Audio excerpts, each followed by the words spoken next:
Incorporated. And I wanted to talk to you about a trending topic that is going somewhat viral on TikTok with regards to the US potential ban of the app and Biden's decision, along with congressmen, and I'm sure other people in the background that are not in politics, with their concerns with TikTok. Just to give you a little bit of background, if you're not too familiar with TikTok's popularity and history, TikTok has been around several years prior to 2020, and it really started to see momentum when everybody was inside, people were working from home, there was a lot of lockdowns and restrictions. People wanted to use new technology.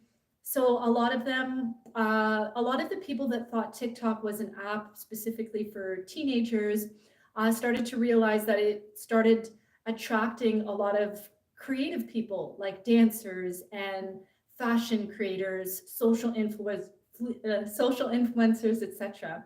And this was also way before Beyonce and Rihanna started coming on TikTok. To be open with you, most celebrities were not on TikTok in 2020. There were a selected few. Um, and the app gained quick popularity because of the music that was playing in the background of new artists, throwback songs from the early 90s to the 2000s in rock, hip hop, pop, dance, you name it. It really drew a lot of people in for the entertainment aspect. And then I'd say about late 2020, mid to late 2021 is when it started becoming a really a tool for search engine keywords.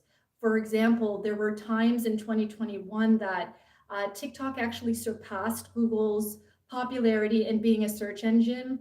People were using TikTok to get the latest and greatest news that was not being shared on the big media outlets like CNN, CTV, Al Jazeera, etc. They wanted the scoop on what was happening in the news, and they wanted more than just what big media outlets were sharing as well.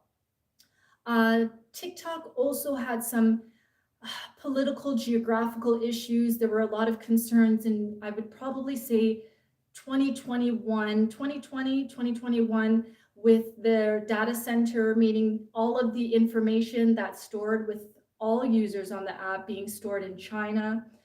They were saying that they were actually being stored in Ireland, a third party, or their database was with a company in Ireland or Europe altogether. And there were constant news updates. I started sharing a lot of about it on TikTok, and a lot of my videos, most of them were going viral every week because I was keeping updates with people, especially in the US, with potential TikTok bans, the concerns for privacy, the concerns that it is an app that was developed by a Chinese technology, and I think a Chinese founder, etc. And the whole pandemic with the COVID and everything else like that. There were a lot of concerns about data being sent to a foreign country, which was kind of like a security issue too. Nonetheless, there were also different news issues with teens using it. So it actually prompted parents and legislation to fight so that TikTok can kind of not necessarily monitor, but gauge what they're sharing teens. So anybody who is under the age of, I think, 18 or something like this, they were filtered PG-13 kind of content. So then there were users that were sharing that they would change their date so they can get the adult content. So there was a lot of Donald Trump announcements of banning TikTok, Donald Trump's concerns with the app, etc., etc., etc. during that time. And now we are here in 2023, and the topic is being brought up again. There are alleged sources that this could potentially be Mark Zuckerberg in the background. I have no idea. We have no idea what happens in government, but they are saying that potentially Mark Zuckerberg could be behind this as the non-political force that is helping to drive this change, because obviously there's a downturn in popularity in Instagram and Facebook. I think WhatsApp is being used, but to be transparent with you, not a lot of people that I know personally actually communicate with me through WhatsApp. So There's a lot of rumors about that. But I want to get down to the nitty gritty and kind of talk about also India had banned TikTok for a bit, I believe in 2020 or 2021. And they did that because they realized that the content that was really, really controversial and some of the lack of filtered content would impact the youth in the society of Indian TikTok users.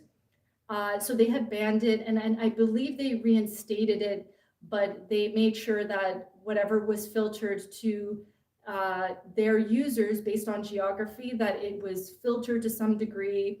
Not exactly sure what happened with that, but you can see how there's a lot of issues with the app, not just in the United States, but also in other countries as well. So, what I think will happen is I believe this is all going to blow over. A lot of Americans use TikTok. I do believe that they are the one of the top three countries on the planet that highly use this app. And now that it's taken a lot of the audience that was on Instagram and even on YouTube, I do believe that YouTube and TikTok are competing with each other. I do believe that this whole situation is going to blow over. From what I do recall, they tried to do this a year or so ago, but they're trying to get the owner of TikTok to step down so they can have a new owner. But I don't think this is going to happen because there are different conglomerate companies such as Shopify and others that are hopefully waiting that TikTok can start creating a buy as you go live stream, meaning let's take, for example, I sell t-shirts and I have a TikTok account.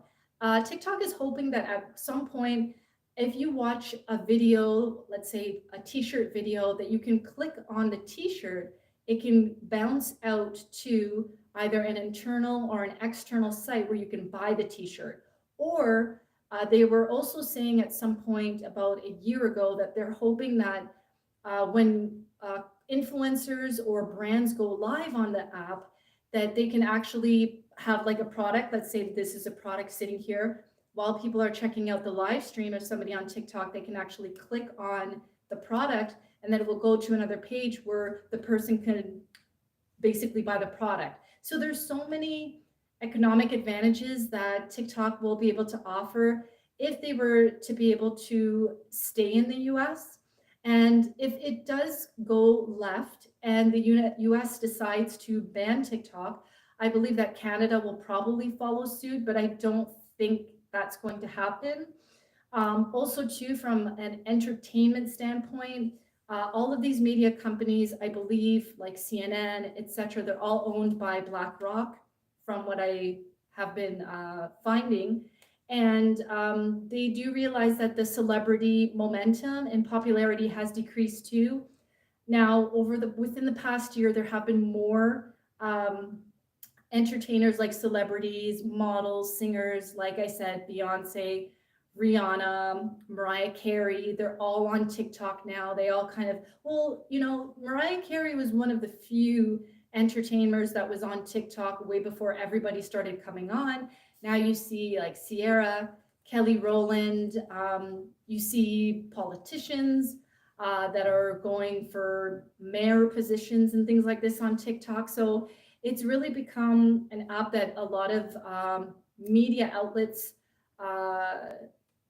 can't necessarily get the same number of views, attention, and feedback on their platforms that they actually have on TikTok.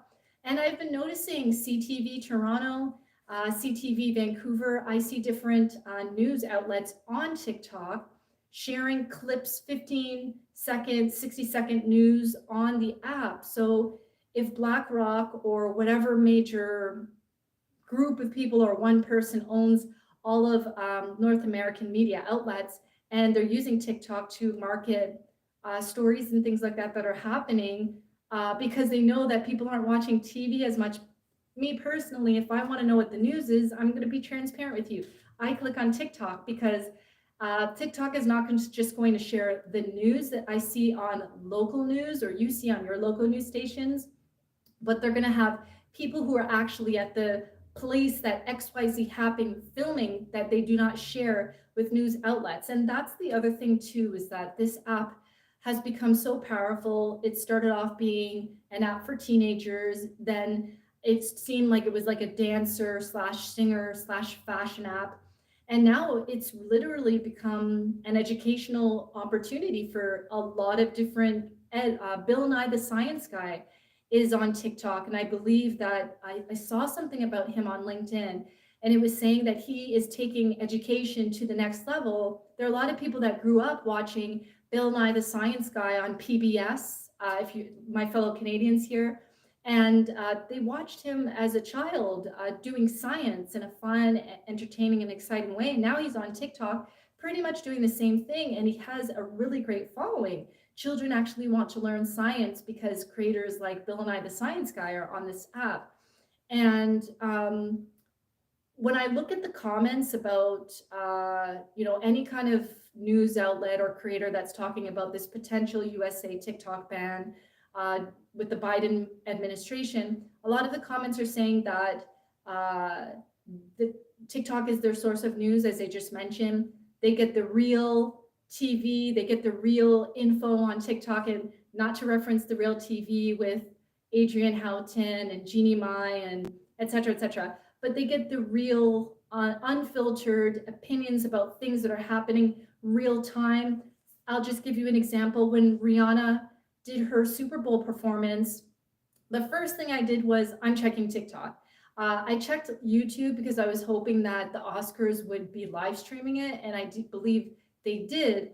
But I didn't want to sit there for an hour, 2 or 3 watching a live stream, red carpets and all this. I just wanted to see Rihanna, and I think that was the overall. Adele even said, singer Adele said she was just there to watch Rihanna perform. And so when I saw that it was kind of like filming, the Oscars was filming, and then I started seeing Rihanna's name populate on YouTube, I quickly went to TikTok because I wanted to see the clips, the feedback, the fashion reviews, things that people noticed because they had technology to zoom in on the video versus what the Oscars shared, which was sometimes it panned the performance of her and her dancers. Some clips were close, but most of them were a bit far away. But people were zooming in and kind of giving feedback. And then there was this whole thing about her interpreter and stuff like that. So that's just an example of how people on TikTok, creators,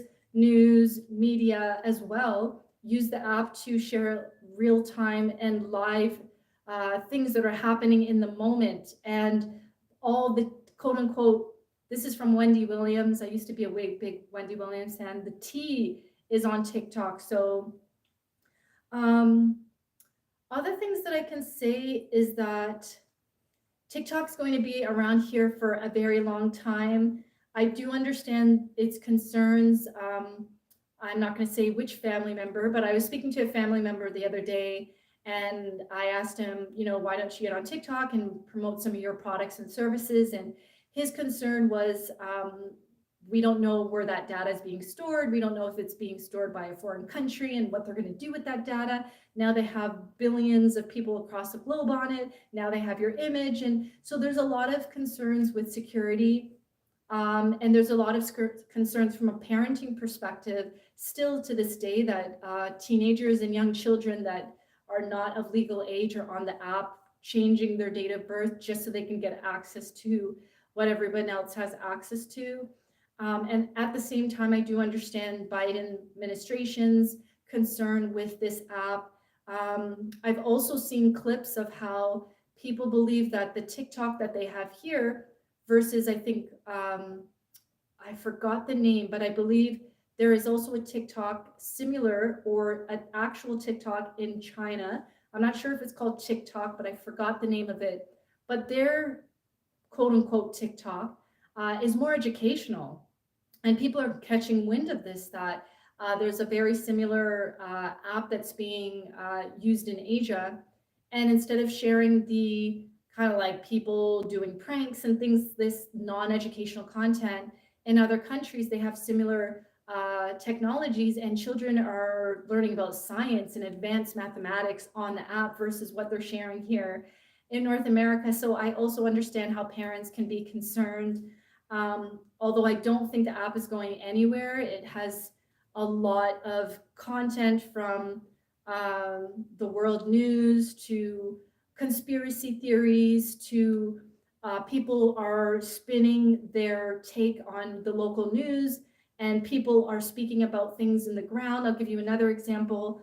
I do believe about 2 or 3 weeks ago, there was a train that had oil or a truck, couple of incidents like that in the United States. I believe some of the locations were like, I'm not even going to tell you because I can't recall, but it was like somewhere in the Midwest. And some of that pollution moved towards Toronto. And the news was sharing one thing. They were sharing that there were these chemical spills and things like that that happened. But then on TikTok, I saw a video where there was a map of the United States and how there were more oil spills and chemical spills and stuff like that that were not being shown on regular news media in the United States and across the globe. So these are the kind of things that people are interested in. They don't want filtered news that can impact their health, the environment, their children, etc. They are going to this app to basically find out what is not generally put on television. And I don't blame them, especially if it has to do with the environment or air quality, upcoming COVID updates, things like that. I don't blame people for wanting to get information that's on the ground real time from regular people versus just the journalists who they can't always say what they want to say. And we've seen time and time again of journalists saying what they want to say, and then they get the pink slip and they're out the door of that media company because they didn't stick within the policies and the branding guidelines and stuff like that within the organization. But creators or just general people that see things in their city, film it on TikTok, put it on the app, and it goes viral. They don't have to be concerned about that. They are just documenting something that happened in their week, and now it's on the World Wide Web. So that's my spill on the history of the popularity of TikTok during the pandemic. Also, some of the political ban issues that were coming up in 2020, 2021, and now we're here again in 2023. And why I think the app is going to be around for quite some time, despite people's concerns or not. And last but not least, if the app were to disappear in the United States and then it had a triple effect or a domino effect, like let's take, for example, this US ban does happen, and then Canada will ban it, then the UK will probably ban it, and other countries will ban it too. But then there will also be somebody else who will come up with another product. There is there are at least one or two other products that are similar to TikTok, but they're more of like a YouTube kind of feel where people are doing their independent documentaries, low budget, high budget, no budget, and they're sharing it on, I think the app is called Revolve. Have not checked it out, but I heard that there are a lot of interesting documentaries that you just can't put on YouTube or TikTok, or else they'll be removed due to, again, user, company, branding, privacy guidelines. So I just wanted to share this tip. And if you have any questions, comments, let me know what you think about this whole scenario. Do you think TikTok's going to be around for a while? Do you think there will be more competition? Do you think Mark Zuckerberg is behind this, allegedly? And if you have any topics, let me know. And to all the people that are new here, subscribe. I generally go live once a week. I also go live once a week on LinkedIn as well. Just sharing, LinkedIn is more educational, like career and business and how to brand yourself and how to do presentations and write better, etc.